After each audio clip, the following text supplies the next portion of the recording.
Today class Today class 6th book ஏழு தமிழ்நாட்டின் காந்தி அருங்காட்சியகம் எங்கு உள்ளது? மதுரை. காந்தியடிகள் முதலாக சென்னைக்கு வந்த ஆண்டு 1919ஆம் ஆண்டு பிப்ரவரி மாதம்.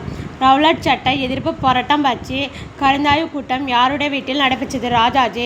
ராஜாஜியின் வீட்டில். காந்தியின் அருகில் அமர்ந்தவர் யார்? பாரதியார். தமிழ்நாட்டு கவிஞர். தமிழ்நாட்டு சொத்து என்று ராஜாஜி யாரை குறிப்பிடுகிறார்? பாரதியார். இந்தியாவின் சொத்து என்று பாரதியாரை குறிப்பிடுபவர் யார்? காந்தியடிகள் யாரை பத்திரமாக பாதுகாக்க வேண்டும் என்று கூறினார்? பாரதியார். காந்தியடிகள் தமிழை எப்பொழுது கற்கத் தொடங்கினார்?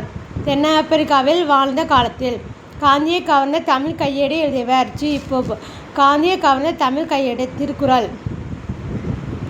1937ஆம் ஆண்டு நடைபெற்ற இலக்கிய மாநாட்டில் வரவேற்பு குழு தலைவர் உ.வி.ச. சாமிநாதர் இந்த பெரியாரின் அடிநிலையில் இருந்து தமிழ் கற்க வேண்டும் என்று என்னும் ஆவலை உண்டாக்கிறது என்று காந்தி யாரை பற்றி கூறுகிறார்? உ.வே. சாமிநாதர். தமிழ்நாட்டு கவிஞர் என அழைக்கப்படுவர் யார்? பாரதியார். தமிழ் கையேடு என அழைக்கப்படுவர் யார்? ஜி. போப். தேங்க்யூ.